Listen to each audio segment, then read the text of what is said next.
Thank you, Harris. Good morning. My name is Chris Glick. I'm going to lead you in the meditation today. And I want to just read the meditation that Ernest Holmes did, and this was in 1951 on one of his lectures. Let us take as the thought for our meditation today these words from Paul.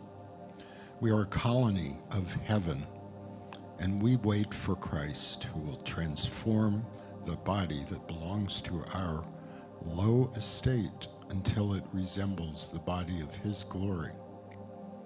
This is from Philippians 3:20. And let us see if we cannot come better to understand and inwardly feel the meaning of that divine body, which is perfect. And let us be certain to identify this physical body of ours with the spirit within.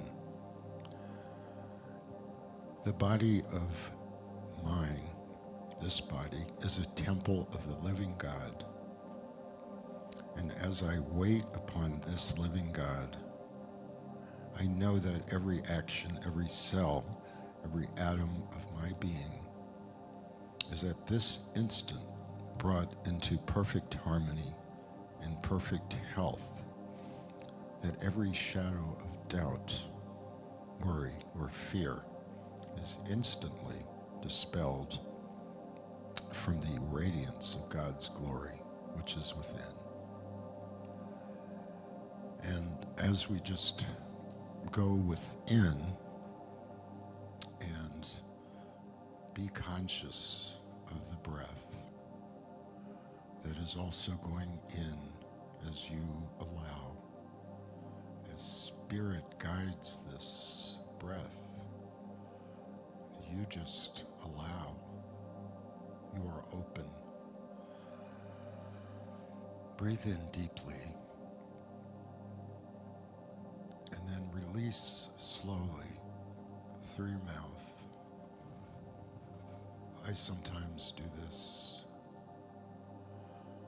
and count 30 seconds. Doesn't have to be that long, but let that breath just go out slowly. For as that breath does this, through no effort on your part, that breath is also entering all the areas of your being.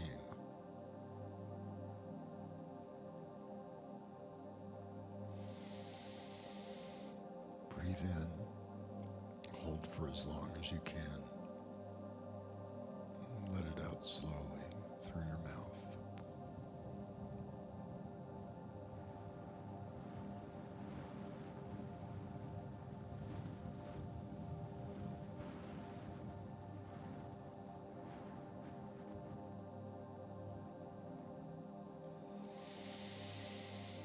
And as you do this conscious breathing, you are aware. If you close your eyes, and as you go within, look inside through your third eye. Some people call it God's eye. It's that way of seeing. You will see the tiny little particles, mostly, with what seems to be light on the other side. There are billions of these tiny particles as you breathe. Notice them with your eyes closed. Notice how they're just flurrying around with seemingly nothing other than being.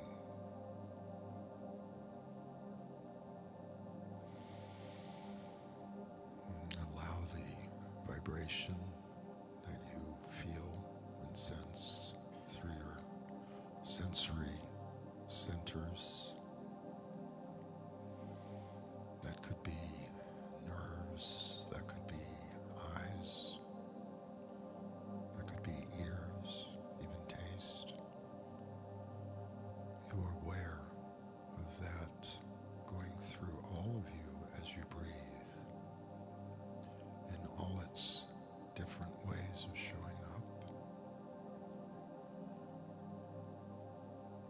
some of those biophotons are just waiting for your breath, directed by Spirit, allowing that breath to go down everywhere. That's all you have to do. Be conscious as the breath goes into your energy center around your solar plexus, your stomach.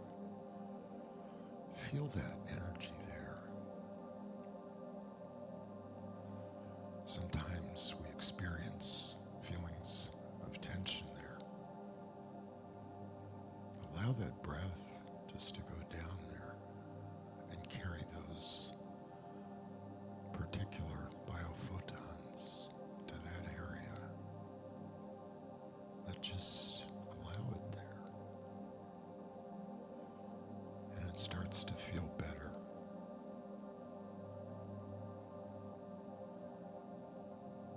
Just breathe in. Allow your thoughts, maybe all those thoughts are as those biophotons manifesting into something that Spirit is allowing you to see and feel and experience. And maybe all you have to do is just watch them, those biophotons. Watch them as Spirit directs them to those areas of your body, allowing the eyes to see better, clearing up some fogginess.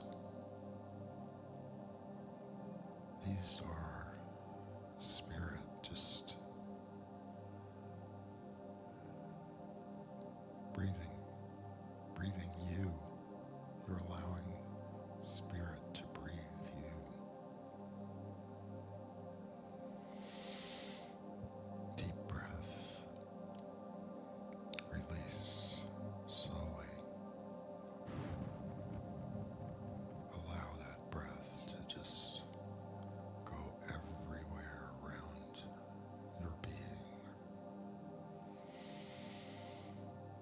bringing you to the place of peace, bringing you to the place of knowing.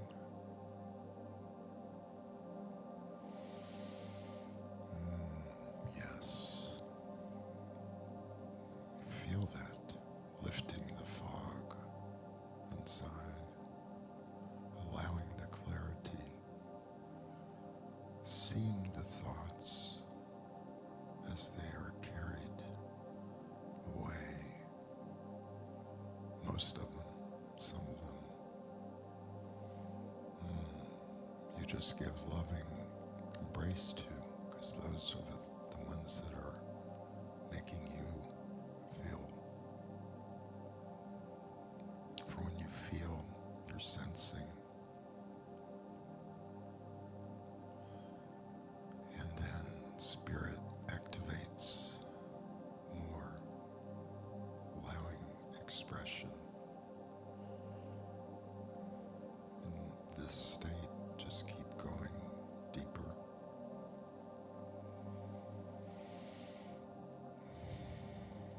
You may experience a feeling of tingling in your extremities. You should.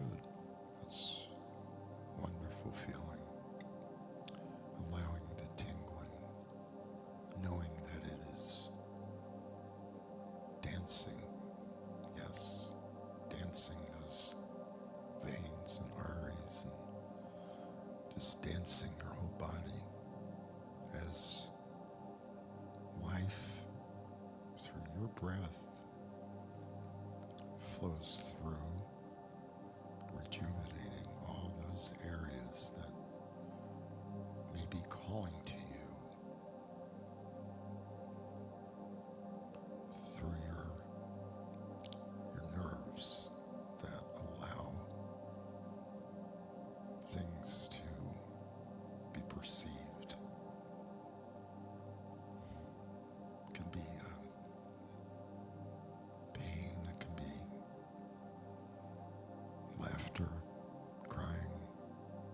ecstasy.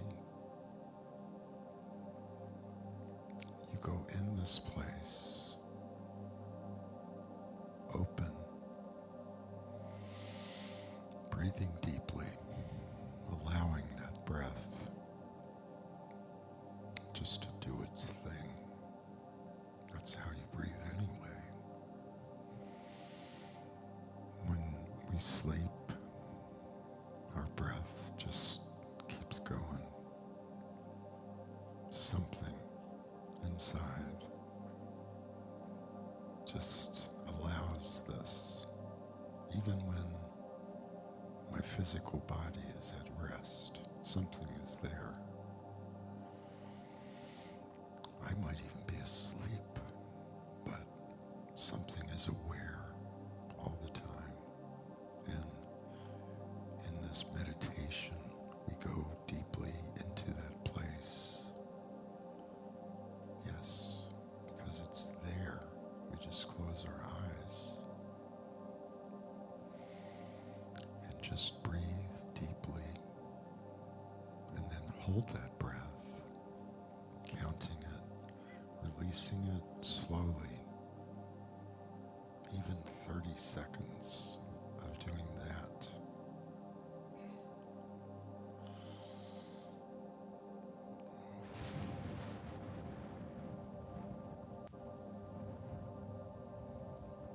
And as you exhale like that slowly, you feel your area around your stomach filling. With what, might you ask? That thing that we see and we know, but we can't touch. Those biophotons are just reaching every nook and cranny, massaging everything.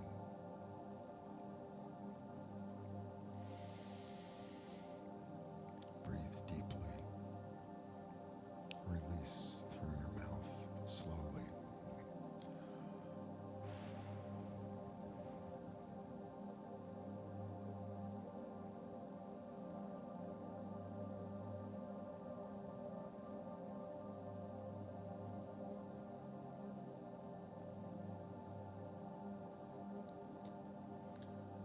As you do this and you reach the point of the next breath in, you not only see and feel those biophotons in the form that you first saw them when you closed your eyes, you now see them exploding, connecting, swirling.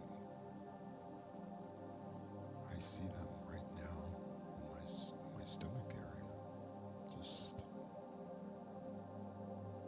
doing all kinds of stuff that feels good.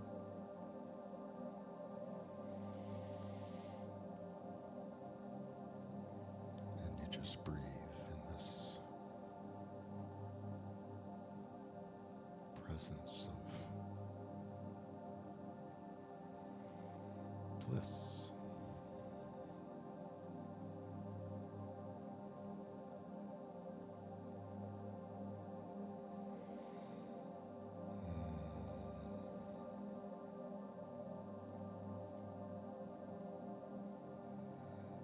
You have felt this before. You can always come back to this place, and it will always be the same.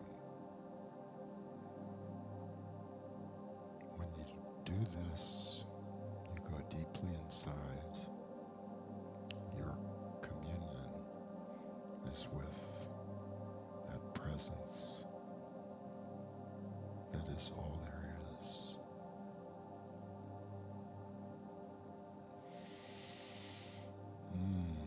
Breathe deeply, and as you begin to maybe open your eyes gently, you look around, even look at people, and there's something a little different in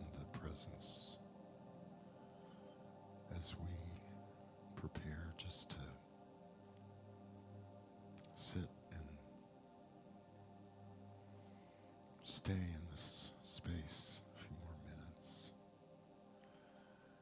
We're going to have a wonderful video, meditation video, prepared by our beloved Gabriel. And thank you. Namaste.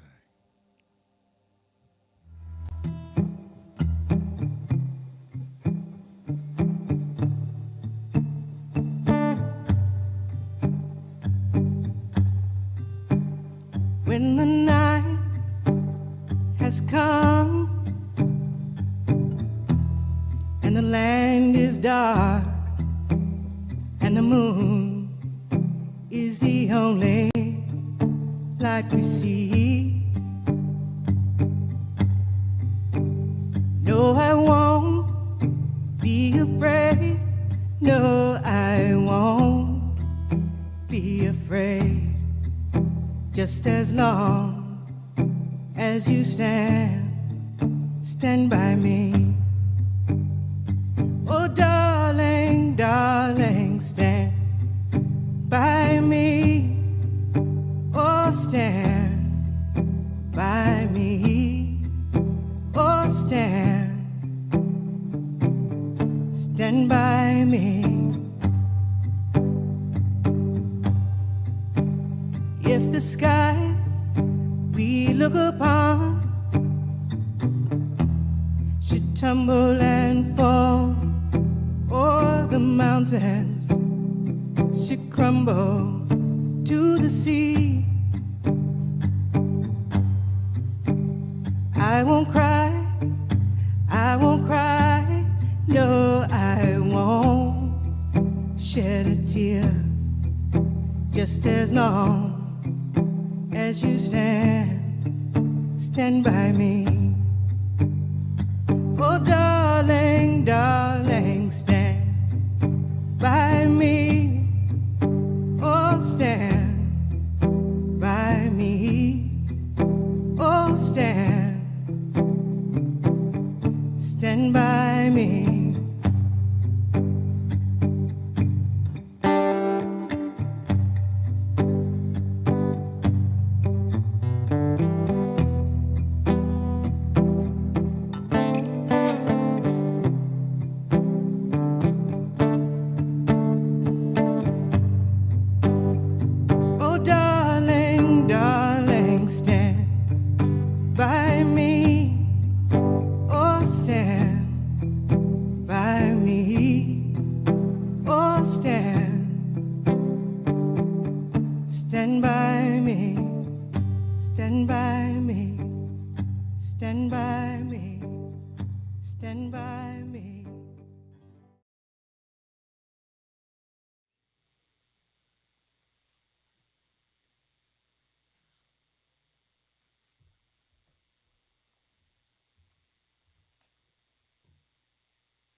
Good morning, everyone. How are you here today? I'm Reverend Scott Olson. It's truly, truly my pleasure to be here with you today.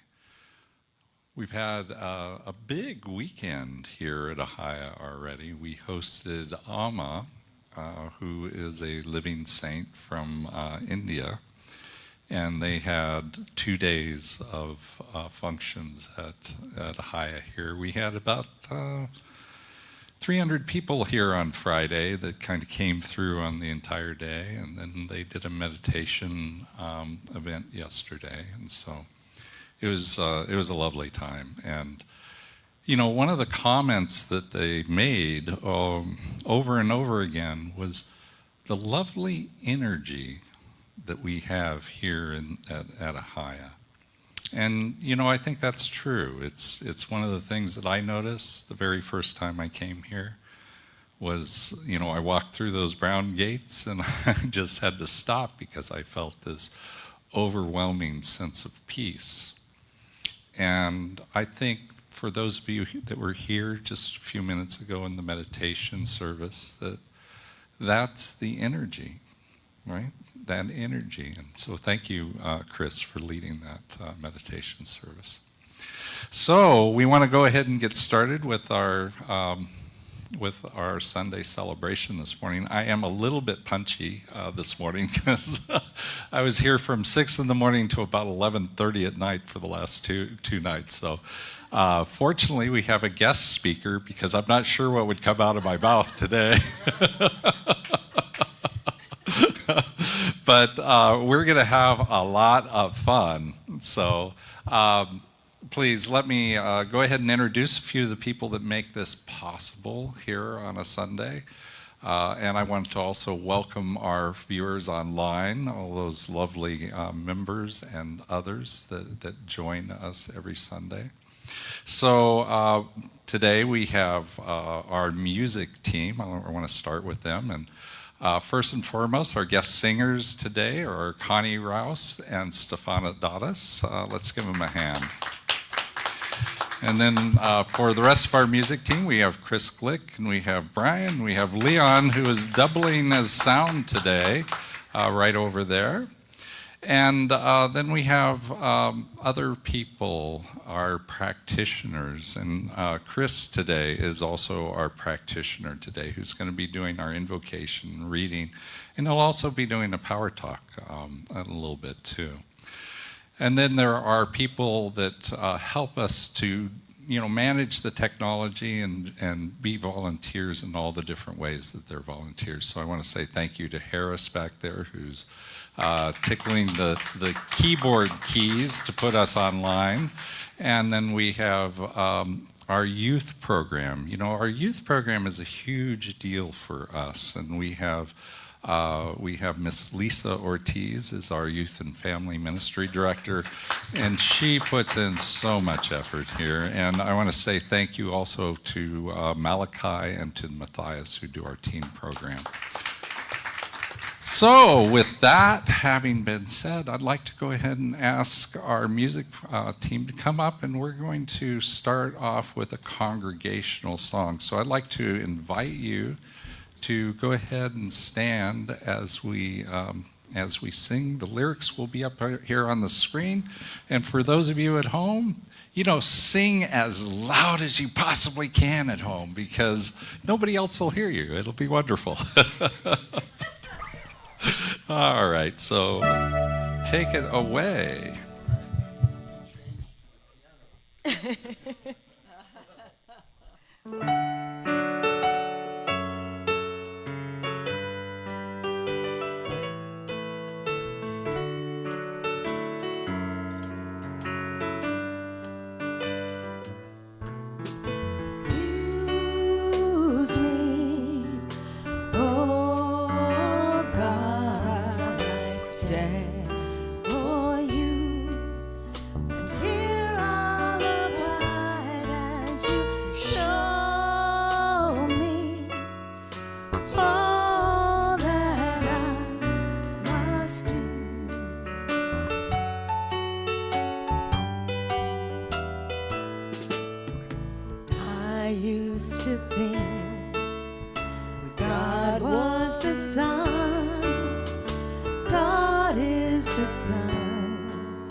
to shine its light as me, as you so use me.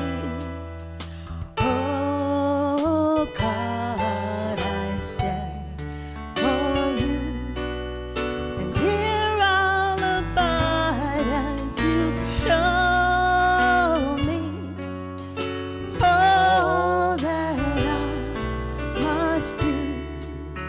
Show me all that I must do. Show me all that I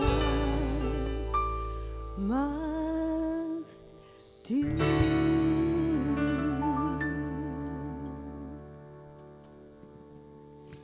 Beautiful. And now you may be seated, please.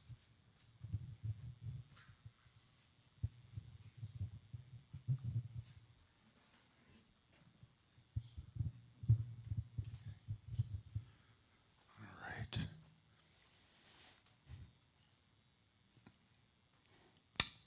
Good morning, everybody. Welcome to Ahiah. Today I'm not only playing piano, I'm talking, which is fine. My name is Chris Glick. I'm one of the practitioners here, licensed practitioners. And if you heard my meditation, you heard me talk about some principles that we do at Ahiah. And I want to just right now welcome everybody here. And I want to just say that in this welcoming, we are welcoming you into the spirit of Ahiah. We are, you are, I am, God is. This is really what we are. I give thanks for this, knowing that what I am is the same as what God is. I know that God is everything. So everybody in here is that presence. And just like in the meditation, we connect on a deep level. Today, this moment is our moment of connection as Ahiah. We're connected with the internet, with all those people. I bless every one of them. I bless every one of you. Thank you for being here. Thank you for being. I give thanks for the ministers, for Reverend Scott, for the musicians, for the ushers, for everybody who's here bringing your presence, your being. That's who we are. That's who we show up as. And in this knowing, I give thanks. I always give thanks. When I say this, there's a feeling that comes through me. That's because right now I'm talking about our connection with the all, the presence, spirit. And I release this as perfect. So join me in saying together, and so it is, amen and amen. Thank you.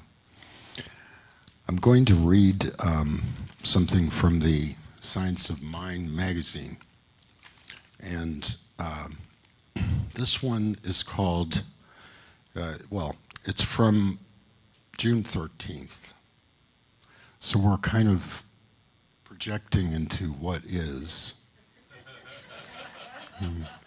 Okay. So, and this is really cool. It says, I accept what is.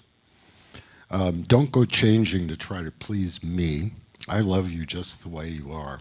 You recognize the Billy Joel song. My body is the body of God, the living spirit almighty. Ernest Holmes. in The Science of Mind quoted that, page 261, 2. So this story, when my wife and I went on our first safari on the African continent, we spoke about how amazed we were at the variety of plants, trees, greens, flowers, grasses, birds, and of course, all the wild beasts of the Serengeti. There was an endless display of the multiplicity and the unity of nature. All life breathes the same air, warmed by the same sun, yet all of life is distinct. Even when we saw a dazzle, I never heard of a dazzle, but a dazzle of zebras. When we looked closely, each individual stood out on its own. Human beings share this amazing diversity, and yet we sometimes resist. We resist and labor towards a more uniform look, especially when it comes to our amazing bodies.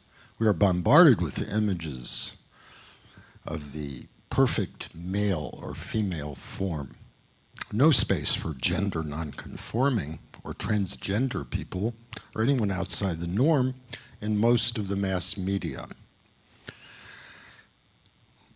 Each of us, as we are in any given moment, is a unique expression of life. We can be more love in the world by honoring, caring for, and tending to the miracle we move around in on the earth. This includes accepting ourselves in our many renditions. I'll say that again. That includes accepting ourselves in our many renditions. The one who looked back at us in the mirror at 7 and the same one looking back at 17 or 70. Our bodies are a manifestation of what we have experienced. We can accept it all and continue to evolve. The affirmation, today, I accept and approve of myself, including my body, just as it is. Say that with me, if you will. Today, I accept and approve of myself, including my body, just as it is. Just like the song, just the way you are. It's just what it is. Thank you, Ahiah. I will turn the mic over to our senior minister, Scott Olson. Thank you. All right. So I'm going to go ahead and ask our music team to come back up. And while they're coming up, I'd love for you guys to give each other a nice, warm Ahiah welcome. That just means to turn to the people around you and give them a nice wave. Just say hi a little bit. It's so good to see you all here. And I will give the people that are online a nice wave. It's good to see you here also. All right. So, Connie, Stefana, take it away. Good morning, Ahiah. Happy Sunday to you. The theme this month, of course, is Emerging with Pride. And Stefana and the band and I would like to share a song beautifully written by Liebe Sifre. And it's a song about the strength of the human spirit. How no matter you try to push us down, no matter how much you try to take from us, we are a strong people. We are of God power, and we are resilient. Hope you enjoy.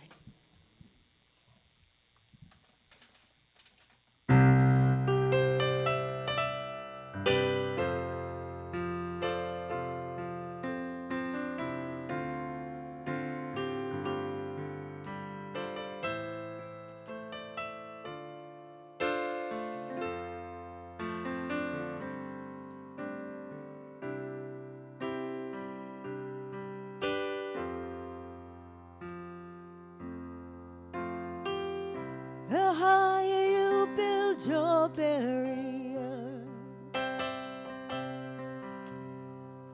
the taller I become.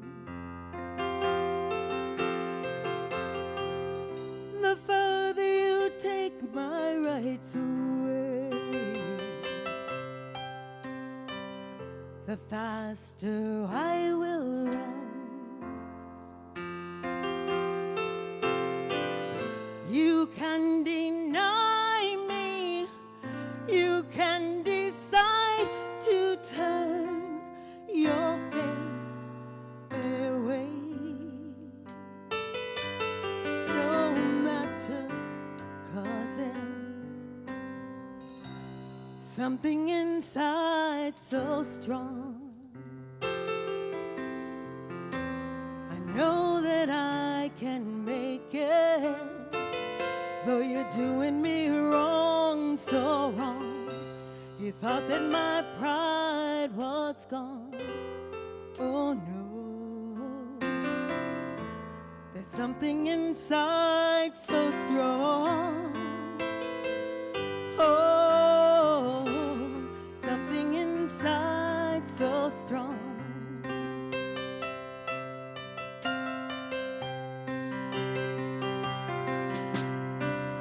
The more you refuse to hear my voice,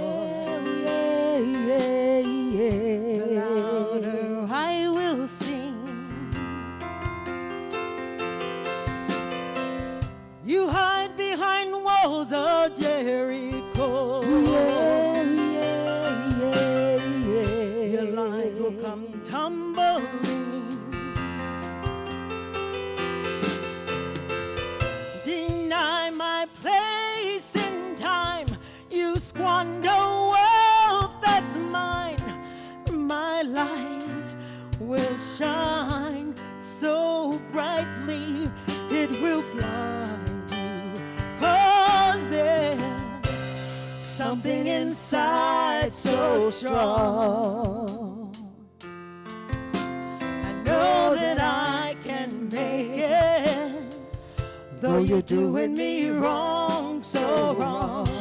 You thought that my pride was gone. Oh no, there's something inside so strong. Oh, something inside so strong.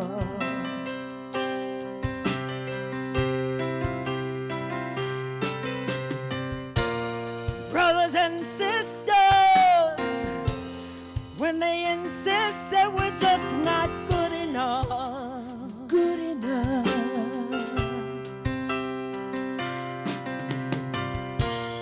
When we know better, just look them in the eye and say, we're gonna do it anyway. We're gonna do it anyway. We're gonna do it anyway. We're gonna do it anyway.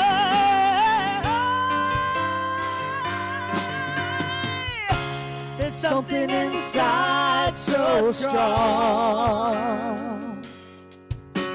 I know that I can make it, though you're doing me wrong, so wrong. You thought that my pride was gone. There's something inside so strong. Something inside so strong. I know that I can make it, though you're doing me wrong, so wrong. You thought that my pride was gone. Oh no, there's something inside so strong. Oh, something inside so strong. There'll always be something inside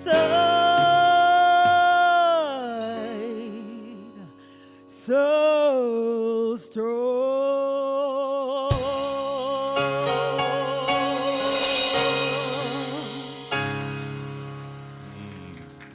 Yes, yes, yes. Something inside. Thank you, Connie. Thank you, Stefana. That was beautiful. So, This month we're talking about merging with pride. So it is Gay Pride Month, and we're following along with that idea and supporting our gay community. And but there's a lot of spiritual truth in that, merging with pride. No matter what sexuality we are, no matter how we're showing up in the world, there is truth to those statements. And last week I talked a little bit about that, and I talked about emerging through the muck. And I asked you guys, I said, send me some emails and give me some acronyms for muck. And I'd put them in the newsletter, and I did. And I got you guys to vote on them. And you'll never believe it, but it was a tie between two of them. And it actually was very appropriate. Here we go. We got our turtle there that's coming through the muck. And, sorry, went a little too far. There we go. And so we have a definition of the muck itself, right? Miscellaneous, underlying, crazy caca. Yeah, that is the muck. That's what we have to emerge through. And then the reminder of our own. Of our own magnificence, of the fact that we are the life that God is, the life that Spirit is, the fact that we are whole, perfect, and complete in every moment. That has an acronym meaning magnificence, understanding, clarity, and knowledge. And that's what we need to remember. That's what holds us strong in the face of diversity. That's what holds us strong, not in the face of diversity, in the face of prejudice. That's what holds us strong so that we can move through the prejudice and into diversity. That's what makes us strong, to know that there's nothing wrong with us. And one of the things that we teach here, that we in our philosophy understand at the very core of who we are, is that the grace that God is means that we don't have to change one little bit. Not one little bit. To be known by Spirit as itself as whole, perfect, and complete. So it's not that we are telling you that there is a pathway to get you there. That is not the truth for us. What we know is that that pathway is there for us to align ourselves to what is already true. That we are whole, perfect, and complete. And so I'd like to go ahead and ask Chris to come up. I'll leave the turtle up for you. And Chris is going to tell us a little bit about what he thinks about all of that.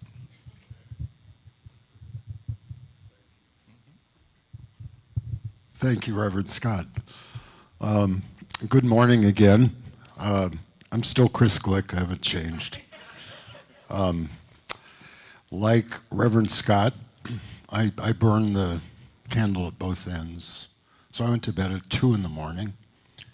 I thought about calling my good friend Mahesh to be the pianist, but then I thought if I did that, I'd miss out on playing behind these wonderful singers, Connie and Stefano. And I'd miss playing in the band. So I'm going to cut right to the chase of what the talk is. And Reverend Scott, the speaker will be talking more. Defining the self. Anybody who gets this as a topic, if their name is Chris Glick, is going to think I'm in a candy store. I love myself. Why? What is this? All right. You know me as a practitioner here. You know me as part of the music ministry.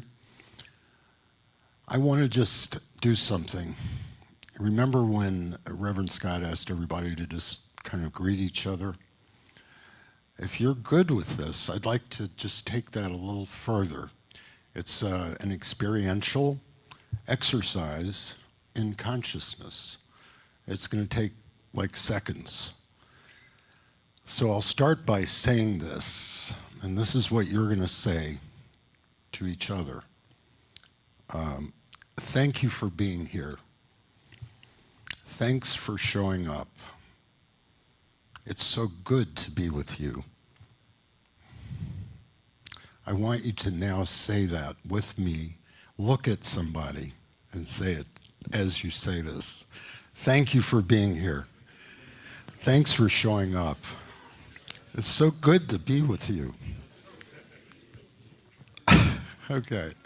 Now, how do you feel? How do you guys feel? Somebody, tell me, give me an answer. Who? Great, okay. What else? What do you feel? Connection. Yes, yes. Love, yes. Yes, okay, yes. And those, for me at least, those are what I feel, and they bring me something that I love. It's called joy. Can we agree that we feel some of that? That is the most important thing in consciousness. You are all winners. And I want to just say another thing. This came to me maybe at midnight last night, listening to a comedian talk about the creative process. He looked at the audience, just like you, and he said, this is Tom Dreesen, so I'll give his name. He says, you know, all of you are here today because you're winners, you're fighters. You started out as 5 million, God knows, sperm cells, right? You fought. Now it was 20, you know, now there's only 100, right? You're still fighting, there's 5 left. You're the one. So that is real. That is consciousness. That is defining, that's where you started. Are you any different than that? Not really. Think about it. Ernest Holmes, in a lecture from 1951, there was a series of lectures that he did, he talked about the definition of self. He described it as 3 parts: physical, which we call the body temple, the infrastructure. You might call it a building, like this building is like the temple. The psyche, mental, consciousness, awareness. Okay, part 3, spirit. We call this God.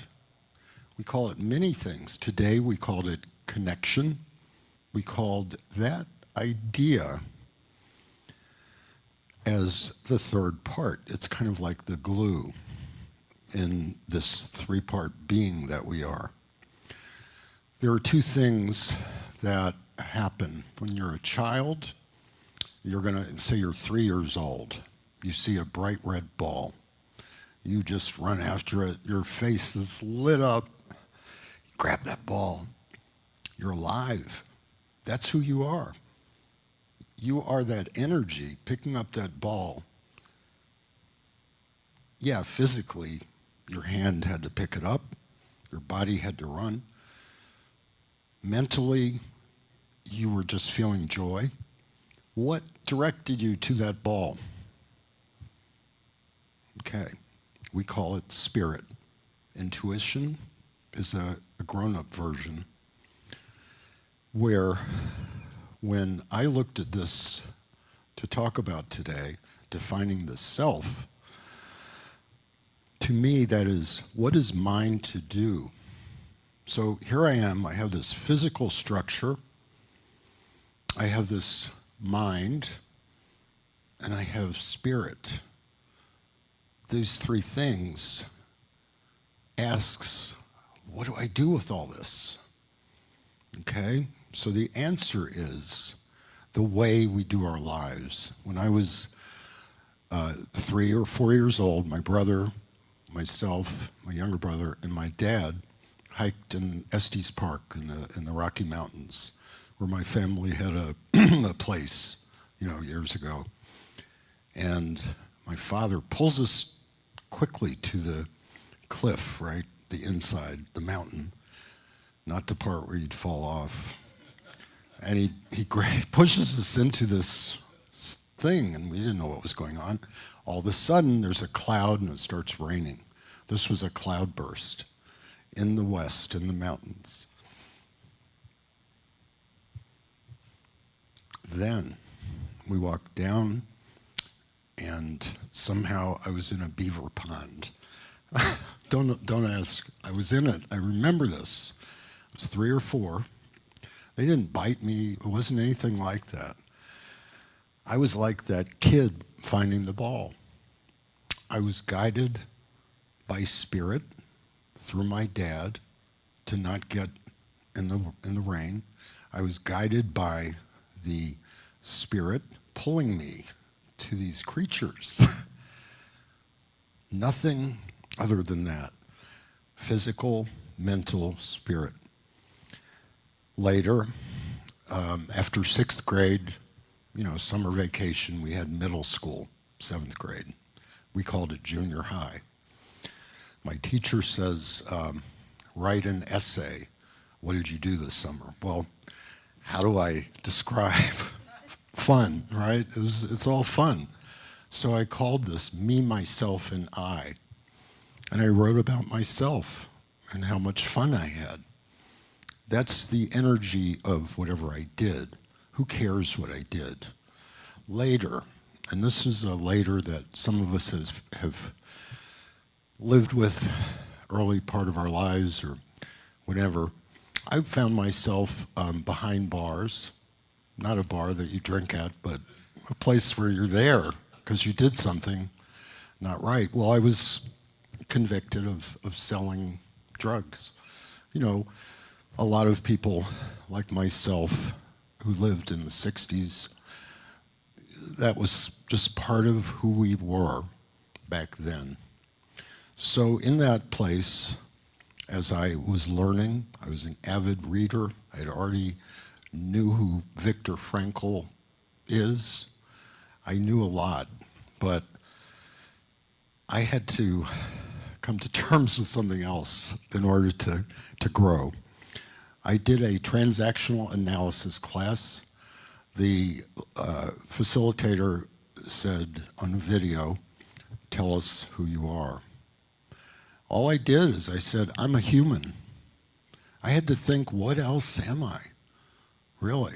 I didn't know the words that I do now, physical, mental, spiritual, but I knew there's something other than what do you do, right? It wasn't what I do. They asked me, who am I?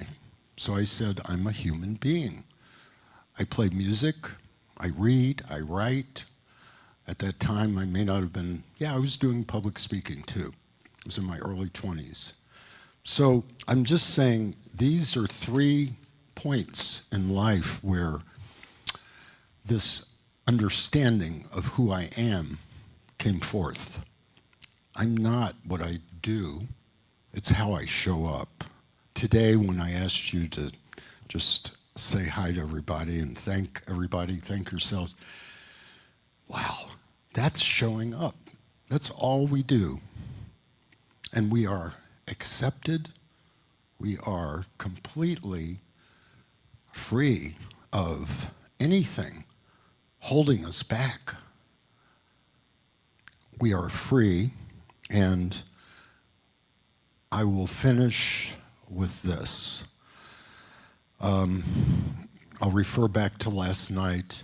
Just personally, it's a pinnacle of, say, me finding out who I am, defining myself.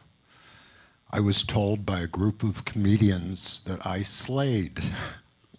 I never heard that directed at me before. I did a 20-minute set of comedy and music, like I've been working on since the beginning of COVID, and play trumpet and piano. And these people said I slayed. Okay, at a man in his 70s, that's pretty cool. Anyway, thank you so much, and namaste. I'm going to turn it back over to Reverend Scott. Thank you, Chris the Slayer. All right. So Chris does his work at the Comedy Store, right? Comedy Store? Mm-hmm. Yeah. So he always has interesting stories. So I'd like to just go ahead and ask Reverend Victoria Bomberry to come on up. She is one of the ministers out at Riverside Community Center for Spiritual Living. And she's going to be doing a workshop afterwards also at 1 o'clock. So she's going to give us some wisdom now and give us more wisdom this afternoon.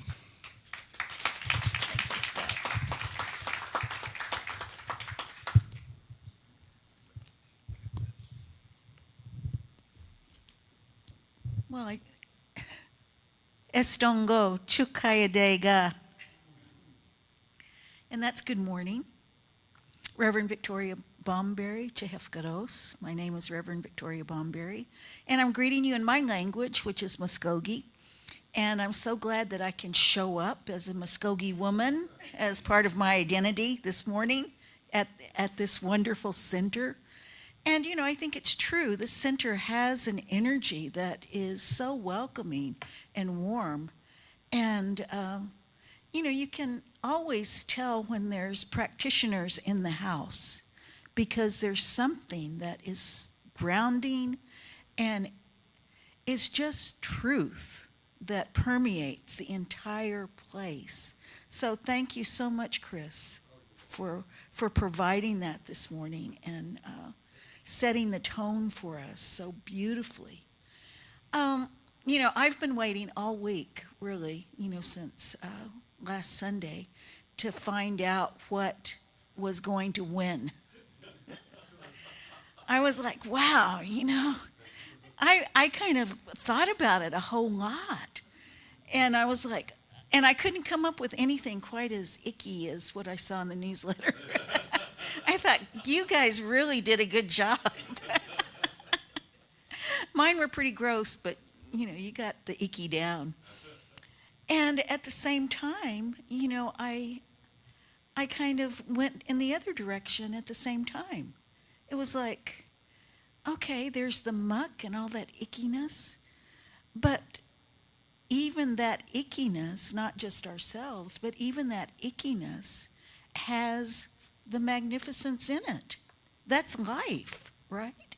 All of life has that, just that incredible potential to have us grow through it, and grow as a result of it. And, you know, I'm not a big proponent of suffering, but, you know, we do go through things in our life that cause hurt and pain as we move through it. But we do come out on the other side of it as our magnificent selves, magnified, right? And no matter how often we have something happen to us, or we have a loss, or something that, you know, we fail at, you know, spectacularly, we go through that. And if we're open, we grow. So those two things, they seem like paradoxes, right? Those two statements about what muck is, those acronyms. But it is a spiritual truth. And Richard Rohr reminds us that spiritual truths are often paradoxical. So, Reverend Scott, I don't know how you thought that up, but you really put me through it. And it was good. It was so good. Thank you so much. And, you know, I love this whole idea of merging through pride and with pride, you know, because there's so many things, just as Reverend Scott said, that we've been conditioned to think about ourselves in certain ways. And, depending on when we grow up, what the historical period is, all kinds of stuff is a part of this. And, today we're talking about defining ourselves. And last week, Reverend Scott talked about transcending limits. So there's all these limits that can be placed on us by outside forces. But, our work is always to define ourselves at any point in time. Sometimes I think, oh, well, didn't I define myself pretty much when I was in my 20s? Well, partially, and I can move through every decade and think about that, It's a constant state of defining ourselves, right? It's constant. And it can be really fun. It's part of this game of life, to find out who we are in different instances. And, come out of the other side knowing who we truly are is that beautiful, beautiful emanation of God, right? That's what happens, I think, at every point, we see that. I remember thinking as a young girl teenager, I really didn't look like all those girls in the magazines, I wasn't at all like them. I had a different kind of body and different coloring and different hairstyle. I mean, everything, right? Everything was different. And I wondered, well, where am I beautiful? Where do I show up as beautiful? And, I found out that, well, beauty really is in the eye of the beholder. What seems to be a norm in one group may not be a norm in another. And in my own community, I was considered, beautiful. So that was wonderful that I got that kind of affirmation in my own identity group. But, we're so much more than that as well. We're more than our identity groups. So, as we're celebrating Pride Month, oh, yes, that is an identity group. And it is something that we are so happy to support and love. And, just see the evolution of that whole movement to be accepted in the world. And, everyone goes through some sort of version of being the outsider at some point. And if we think about it, what is a norm anyway? There really is no norm. I have a dear friend who was a young girl, and she's Native Hawaiian. And as a young girl, she was kind of angry at her surroundings because she watched television and she watched the Donna Reed show, and her family was not at all like the Donna Reed family. And, they were boisterous Hawaiians that, did all kinds of things and, that were antithetical to the Donna Reed family. And yet, as she moved through that and established her own identity, she became one of the most powerful Native Hawaiian leaders and political leaders in Hawaii in her lifetime. So we move through these things and we come to our strength. And I love the song that was presented this morning because it doesn't matter what we go through. We have at our core that incredible strength, that incredible drive to live, right? That's what we're born into. As soon as we're born, we've said yes to life, right? We could have said no, but we emerge, right? We're emerging, and we say yes when we take our first breath. We say yes to life, whatever it looks like, and for however long it might be. We say yes to life. So that's our work here, always to say yes to this wonderful, magnificent thing that we call life that is all too brief, right? And so beautiful, so beautiful. And I'm saying that now, it's all too brief, and I'm in my 7th decade. And I remember as a child, I would hear older people speaking, and they would say, well, you wake up one morning and you're way down the road, it's all over. And I was like, what? It's Sunday and nothing is happening. This day is like a week long, I don't believe it, and I'm not going to, I didn't believe it for many, many years. And even now, I don't really believe it because I feel like my life has been so full. And it's been full of all kinds of things. I've had, some people will say, well, you're so lucky. Well, yeah, I'm very lucky. I've had all kinds of luck, both good and not so good, right? But it's been who I am, right? It's been my life. So I'm very grateful for that, and I'm grateful for those experiences that have brought me to this very moment. Now, during Pride Month, I've been I've been going back and reading some of my favorite authors, and mainly from the 20th century and into this part of the 21st century too.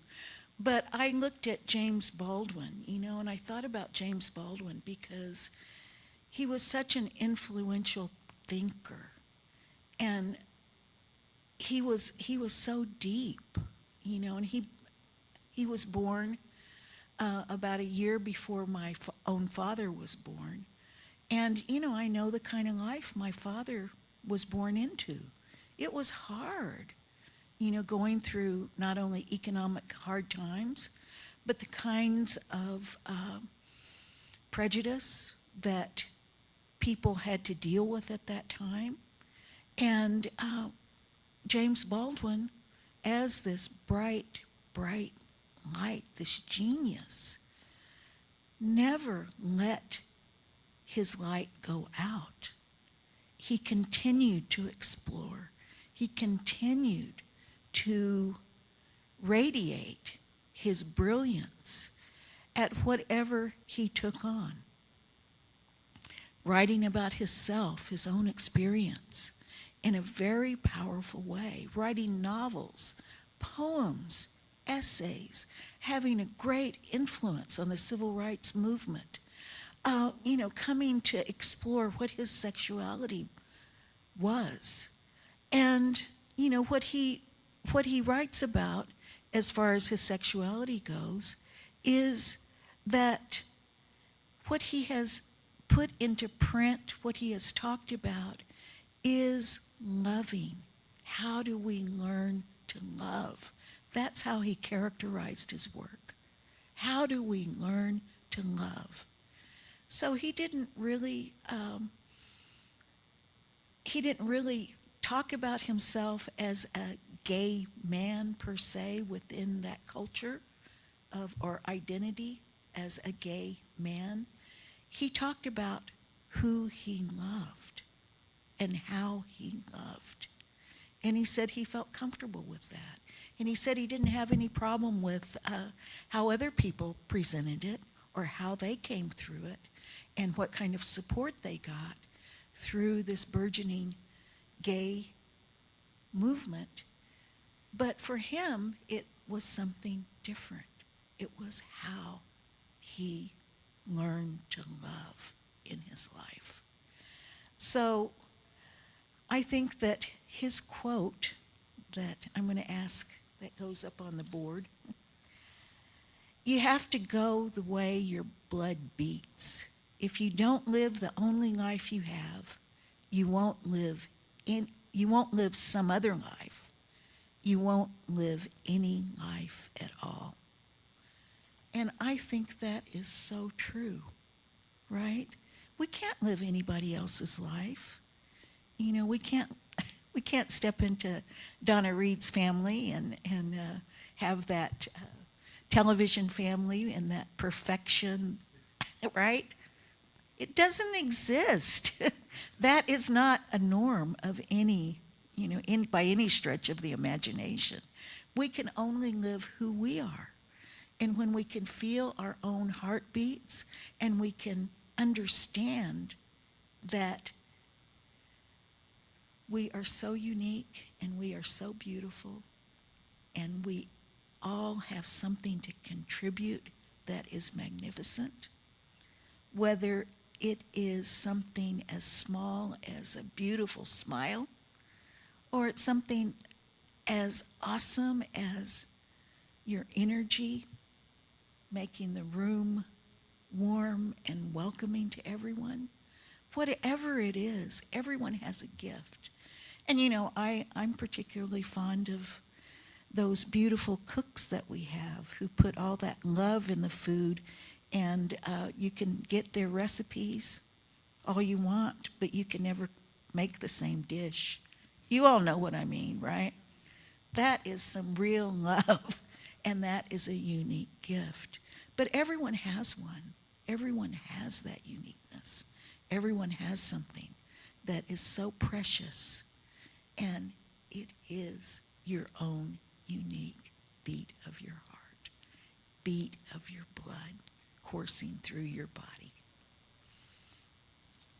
You know, I was thinking about, well, what do we do? What do I do when I'm defining myself? And I've done different things over the years. I'm kind of a person who thinks a lot, and sometimes I like to make lists, and I never could bring myself to say journaling for years, because that just seemed kind of weird, to keep a journal. That sounded like someone who was on a sea voyage or something. But I decided, okay, I'm going to call it something different. I'm going to call it my personal writing. And maybe no one will ever see it, and hopefully they won't, But I'm just going to write whatever comes out of my head, right? And I'm just going to put it down on paper and see what happens. So I later learned that some people call that morning pages, right? If you do it in the morning. I may do it at any time of the day, but, writing that stream of consciousness and just kind of paying attention to my thoughts and going back and looking at, what was I thinking? What was I saying about myself? What did I value? And, looking at that and finding out, what are these thought patterns that I have? What are the ones that are lifting me up and helping me achieve what I know that I'm here to do? And what are those things that are getting in the way? Am I saying things about myself that are not true? And if I am, well, I can identify them because I wrote it down, I jotted it down. And I can see very easily, oh, okay, I've said that like 50 times over the past year. What's that about? Why am I doing that? And then becoming aware of it and making a conscious effort to change that thought, to stop doing it. Just stop doing it. And, what do we call that in science of mind? Well, we say change your thinking, change your life, right? Exactly. And it's pretty easy, actually, to jot things down, pay attention, become aware. And that's part of how we begin to self-identify ourselves, do that self-definition, because we don't want anyone else to do that for us, right? I don't know what I would be if someone was identifying me on the street. They might identify me as a shoplifter, which I have been identified in stores before as a shoplifter when I was just trying to look at something. Well, no, I'm not a shoplifter. I'm a shopper. I've got some money in my pocket that I want to spend in this store, right? And so we can't let others identify us. We have to be who we are, and we have to take the reins in that. We can't sit back and just allow that to happen. Now, we all have that impetus to live. And I recently went on a pilgrimage to the border. And it was called the Border Experience. And it was an interfaith group that took this pilgrimage. And I just wanted to see for myself what is happening on the border. There's all this talk about these hordes of people who are rushing the border and who, want to get into the country, and, they've been labeled in all kinds of ways. And, I wanted to see for myself what did it look like. And it was right as Title 42 was being lifted, and it was expected that there would be a huge run on the border.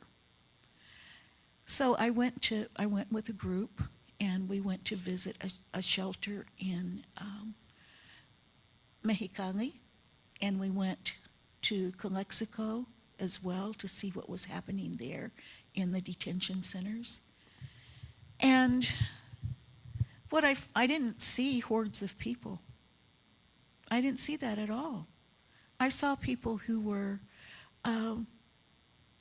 desiring to live a life. To live a life.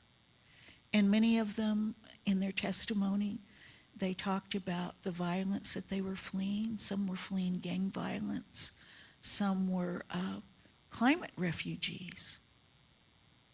Their lands had been decimated by drought, by mining, extraction, all kinds of things. And they could no longer make a life where they were. And in desperation, they made this perilous journey to the border. And they were seeking asylum in the U.S. And, they talked about the difficulties of getting an appointment to press their case in the courts. And when I came back, I found out that several of the people in that shelter had finally been able to get an appointment to apply for asylum in the United States. And, I got a completely different view up close about what was going on there and who the people are and what motivated them and how they were self-defining themselves. They weren't criminals. They weren't rapists. They weren't flim-flam artists just trying to get over the border with flimsy excuses for asylum. They were people who had an experience, and they were doing their best to redefine their own experience. And it was so moving, and it was so inspiring to see how the people in that shelter worked together. Everyone had a job, and the cooks are going to come up again. Everyone had a job that rotated. The shelter ran really well. They had people who took out the trash, people who took care of the children, people who ran the clinic. I mean, every job was taken up in that they rotated, all except the cooks. The cooks were the cooks. And I think I know why, because they nourished not only the bodies of the people, but the spirits of the people. So in that self-defining, they defined an entire community of people who did not know one another, who came together in this place, and they created a community. And what could be more powerful than that? And that's what we do at Centers for Spiritual Living, right? We create our community. We define ourselves according to those God qualities that we uncover as we grow and as we mature. Now, I just want to call your attention to another quote by Ernest Holmes. And if you could put that up. Faith is a mental attitude which is so convinced of its own idea, which so completely accepts it, that any contradiction is unthinkable and impossible. Now, those people had faith when they set out from their homes. They had faith and they were convinced of this idea that they could have a better life, that they could make a better life wherever they landed. Of course, the goal was to come to the United States because, there's a lot of mythic value about the United States, right? The streets are paved with milk and honey, and, everything is there. But, this has been going on for a long time. And some people have settled in different places and created communities, just like I described in Mexicali. Have created communities, neighborhoods, barrios that are powerful and strong. But at the back of that was their faith that they could create something better. Now that is what we call creating a mental equivalent, right? Something better, something amazing. Well, in this self-defining process, a few years ago, after going through ministerial school and all of that, and, kind of thinking like, gee, I'm jumping through all these hoops, and I'm kind of asking people, am I doing it right, and all that kind of thing. And I kind of got to a place where it's like, you know what, I'm just who I am. This is who I am. This is how I show up. And this is how I understand science of mind. And of course, it's sprinkled through my own identity. It's filtered through that. And I find those places that I resonate with truth.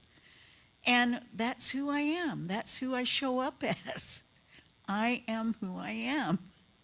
So I love this quote by Sandra Cisneros. I've put up with too much, too long, and now I'm just too intelligent, too powerful, too beautiful, too sure of who I am, finally, to deserve anything less. So I hope that we go out from today knowing that, yes, we've done our work, wherever we are in our journey. And when we come out of that muck and emerge, let's have that jubilee and say, yes, I've put up with too much. I'm beautiful, I'm powerful, and I'm living my life as me. And so it is.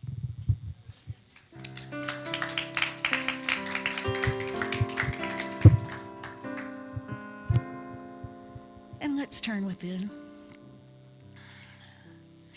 And let's take that deep God breath.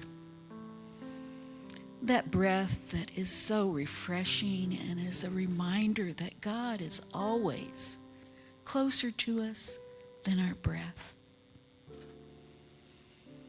And as I breathe God in, I know I am one with God. I am one with that magnificence, that good. And this is true for me, and it's true for each and every person in this sanctuary, online. Anyone who is taking a breath today is breathing God in this very moment. And I know as we define ourselves that we keep our eye on the magnificence that we are.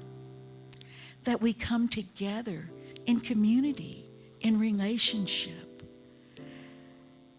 to lift one another up, to see one another as who we are, to love one another as we are.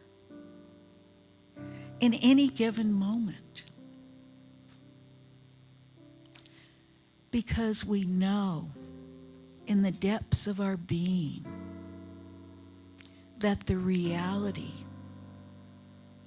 is something that is far beyond what we can imagine, far more beautiful, far bigger than anything that we've experienced as in this human form. And yet we are all of that. All of that. And I accept this good. I allow it to be.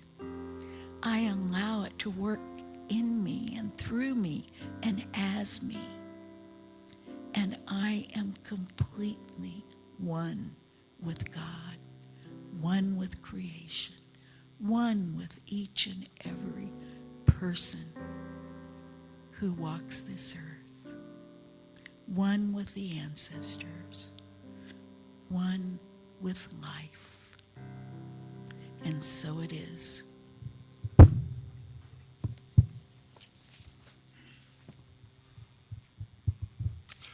Thank you, Reverend Victoria. Let's go ahead and give her another hand.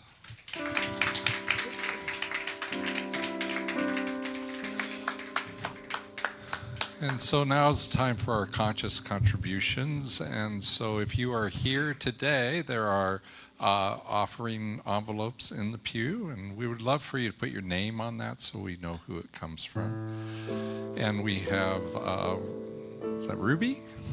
Yes, Ruby, and we have Jackie that are coming up with our plates for you to give your offering to. If you are online, there are 3 ways for you to give. One is to go to ahiah.com/donate. There are a couple of electronic ways to do your giving there.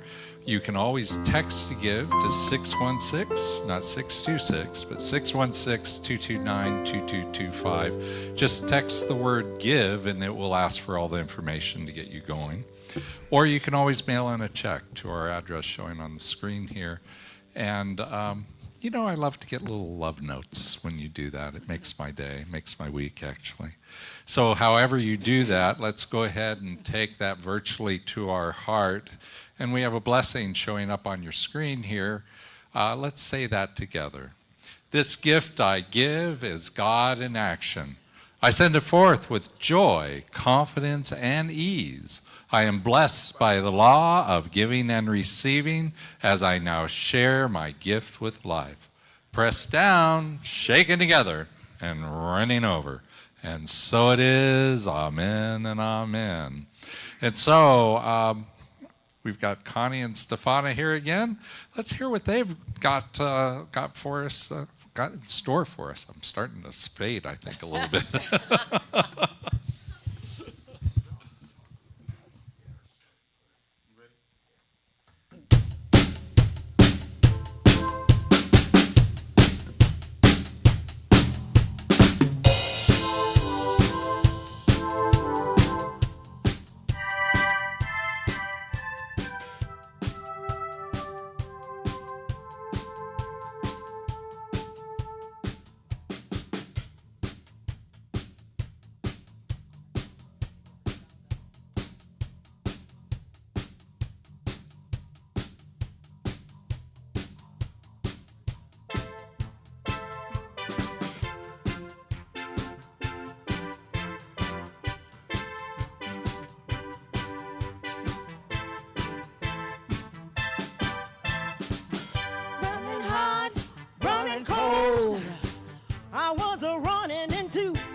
Extreme.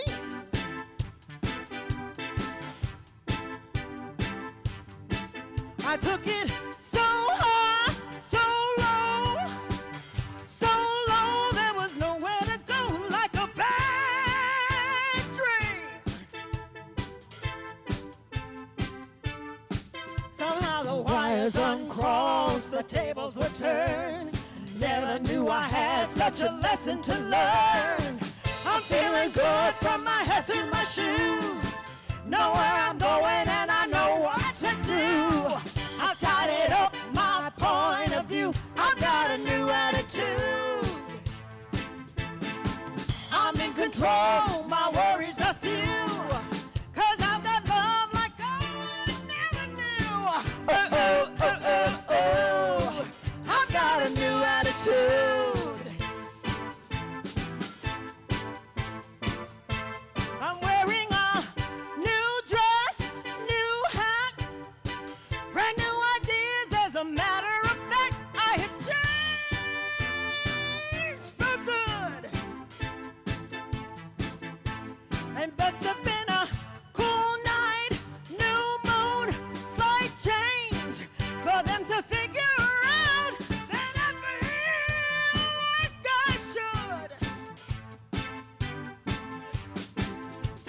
the wires uncrossed, the tables were turned.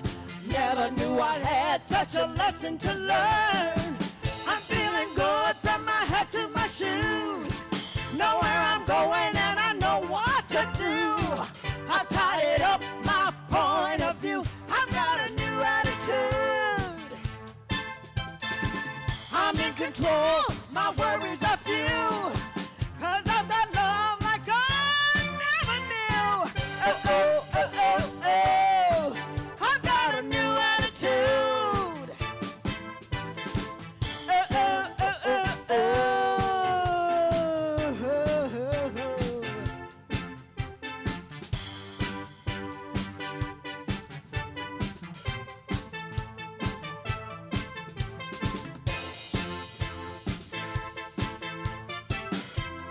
That's the Sunday Ahiah band, y'all.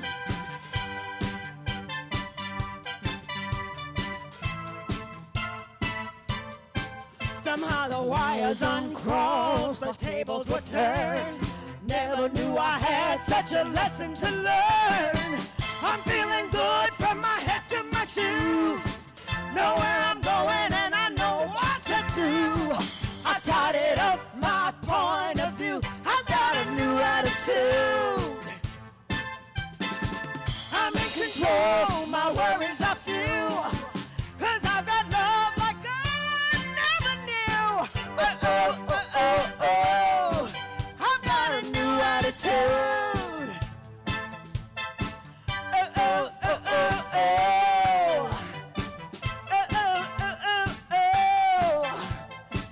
Oh, oh, oh, oh, oh. I've got a new attitude.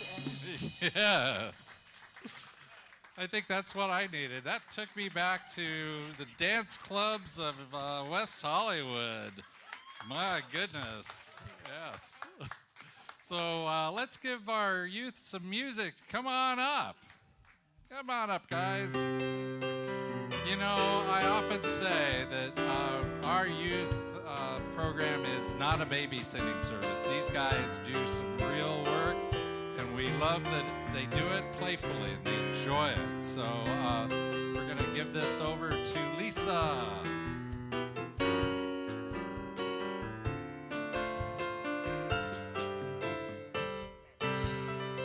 Hey, good morning. I know we're so quiet back there. You didn't even know we were back there. First of all, we're just going to do introductions real quick. So we're going to say our name, our age, and our favorite color, or at least one of our favorite colors. Hi, my name is Gavin. I am 2 weeks away from being 15, and my favorite color is blue. Yeah, Gavin. I'm Perry. I'm 14, and my favorite color is red. Red. They're twins. I'm Phoebe, I'm 14, and my favorite color is green. I'm Sophia, I'm 14, my favorite color is blue. I'm Alex, I'm 13, and one of my favorite colors is aqua. Aqua. I'm Susan. I forget the second question, and my favorite color is blue. My name is Harper. I'm 7, and my favorite color is blue. My name is Leah, I'm 10, and my favorite color is green. I'm Alejandra, and my favorite, and I'm 8, and my favorite color is green, the rainbow. Yes. I'm Gracie. I'm 2 weeks to being 12, and my favorite color is pink. Yes. Thank you. Great job. Also, the first 5 here, 1, 2, 3, 4, 5, is our campers. So again, thank you so much for helping them get there. I have a couple of announcements.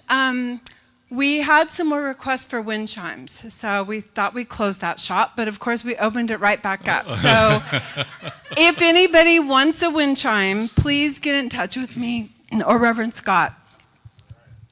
Excuse me, and let us know, and we will make some to order. So thank you again for that. They're $20 a piece. They're all handmade, and they sound beautiful. Yeah. One more thing, if you are feeling called to participate in any way, and that can look, it has many different looks to volunteer. in the youth church. We're going to have a meeting, an open meeting for volunteers that we currently have and any that might be interested. And that will be a Zoom meeting on June 20th at 7 o'clock. And it will be on our Zoom, our family Zoom on the Ahiah website. And I'm going to turn over to Susan really quick, and she's going to talk about what we did today. Thank you, Lisa. Actually, 2 of our Sunday school students or members are going to tell you what we did today because they wanted to share it. Mm-hmm. Today we made cards that, had sayings on it, and we decorated it in the way that we like to, and we're gonna pass them out because we want to share these messages. And one of mine is be kind to yourself. Yes. Thank you, girls. Actually, what we talked about was the evolution of love. And what is evolution? We talked about that first.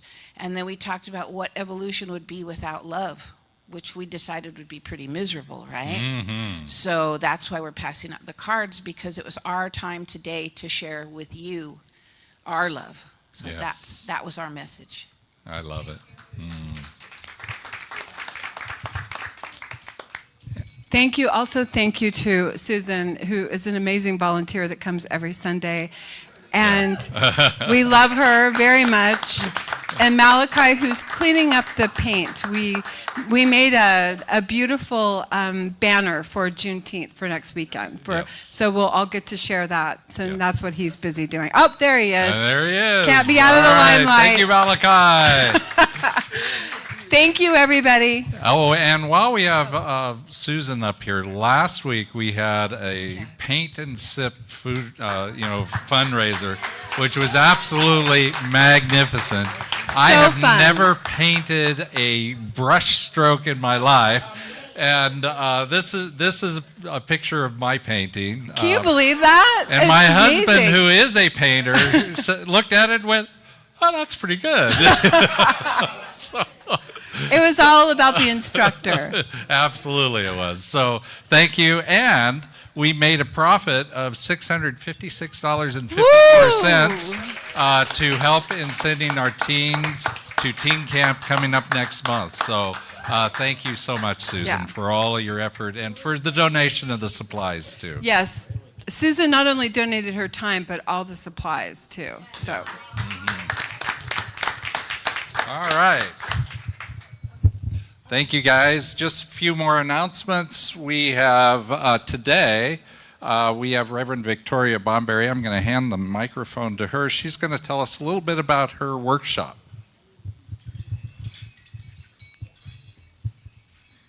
I guess I'm following you. Yeah, sure. Oh, thank you. Oh, I love this. Today, be kind to yourself. Yes. Well, the workshop today starts at 1, and it's going to be a lot of experiential.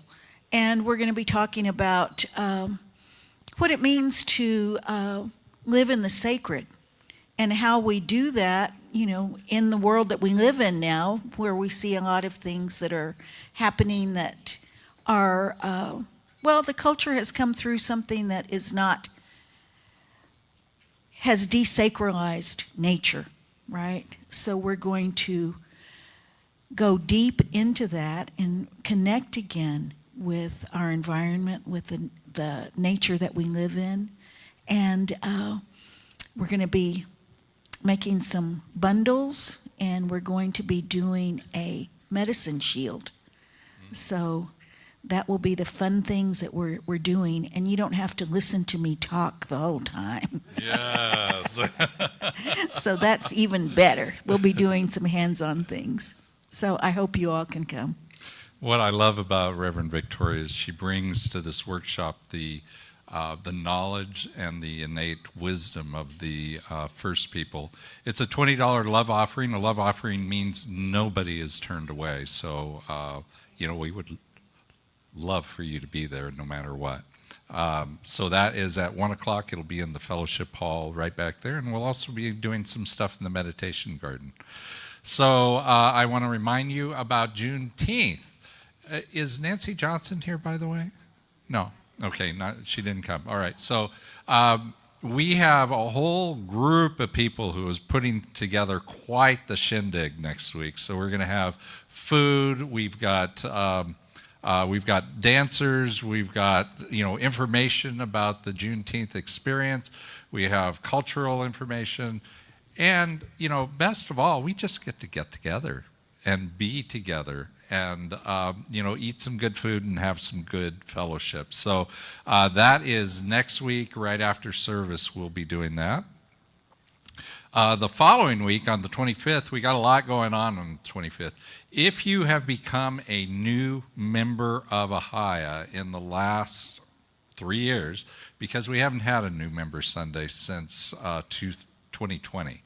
And so if you have become a new member at Ahiah, we have about 20 folks they're in that category. We would love for you to be here during service. So I'm especially speaking to those of you who are online right now. Come to service next week, and we have a special ceremony that we're going to do during the service. We have the 25th. What did I say? Oh, no, it's 2 weeks, yes. So 2 weeks from now, on the 25th, come to service and come to the fellowship afterwards. The Board of Trustees is putting together a shindig for that week, too. So we got 2 shindigs in two weeks, right? And then we also, that week, we have Helen Yee is going to be doing a second of her numerology, guidance in numerology. We had 20-some people. Helen's back there waving all the way back in the fellowship hall. So she put on a great show last time, and we're going to just get into that a little bit deeper. So we would love for you to be there. And then Michael Mayo, who's over from England, he is a medium there, and he's got 2 other mediums that are renting the sanctuary that same day. And so this is a $40 hard price. Normally for our things, Ahiah things, we do love offerings. This is actually $40 for a ticket. You can do it through our ahiah.com/workshops. There's a link to their webpage, where you can buy the ticket. But we had something back in 2020, before the pandemic, right before the pandemic, that was here. Similar venue. I found it fascinating. I enjoyed it a lot. So if that's something that you're interested in, come on down. And then in July, we have another workshop coming up from Christine Wong, also known as Sky, on mind energy balancing. And then we are also on, what's the date here? July 22nd, I think, yeah. And that's a Saturday. We mostly do our workshops on Sunday, but she actually can't be here on Sundays, so we're doing it on a Saturday. It's going to be a sound bath. She's got a lot of bowls. She's an expert in doing that for us in order to put us into a place of centeredness and peace. So we've got the QR codes for all of these things. You can sign up on our registration sites for that. And it's also at ahiah.com/workshops. And last of all, we have at the Hollywood Bowl, we're selling tickets for Gladys Knight. And so I'll be going to that. I'm going to be having a lot of fun. That is all the way out on August 16th at 8 p.m. And tickets are actually kind of going fast. So if you want one of these tickets, go to the website. You can do the QR code right here. And or go to ahiah.com/workshops, and you'll find the registration there. We'll remind you of the book study and the healing circle on Wednesdays. And if you want to, I'd like to ask our practitioners to come up along the hall, the aisle here, so you can see them. it looks like we've got Jackie and we have Chris here this week. If you would like prayer on anything, if there's anything heavy on your heart today, please see one of them after service. They do 3 to 5 minute miracle prayers, and they are wonderful. So we'll do those in here afterwards. If you would like to contact one of our practitioners some other time during the week, you can go to ahiah.com/meetourpractitioners in order to get the information. We also do ministry of prayer online, so you can go to ahiah.com/prayers and put in a prayer request, and only the ministers and practitioners ever see those requests. We do dial a prayer. You can go to our website, or you can call into our main number. And so I'd like to go ahead and ask Connie and Stefana come back up, and they're going to lead us in our final song. So why don't we go ahead and stand up for that.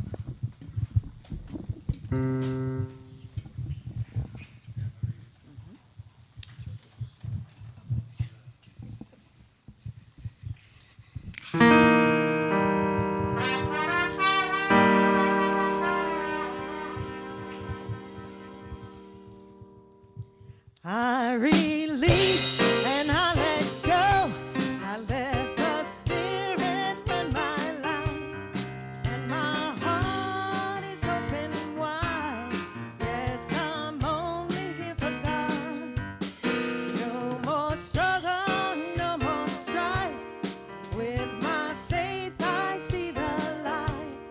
I am free in the Spirit. Yes, I'm only here for God. Now I release and I let go. I let the Spirit run my life, and my heart is open wide. Yes, I'm only here for God. No more struggle, no more strife. With my faith I see a light. I am free in the Spirit. Yes, I'm only here for God.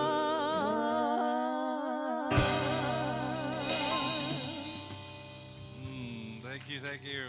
So we've got the benediction showing up on the screen. Let's say it together. Something wonderful is happening through me right now. It is this thing called life. Life is in my mind. Life is in my body. Life is in all of my affairs. I accept it. I am it, and I share it. Just the way it appears and just the way it appears not. Thank you, life. Amen and amen. So thank you, everyone. It's been wonderful being with you. We have coffee and donuts in the fellowship hall. I know, sugar and caffeine. What can go wrong there? But I'll be meeting you there. If you are online, I'm going to be on the Zoom channel in just a few minutes. I'd love to see you there. And otherwise, I will see you next week. Thank you, everyone. I love you. And namaste.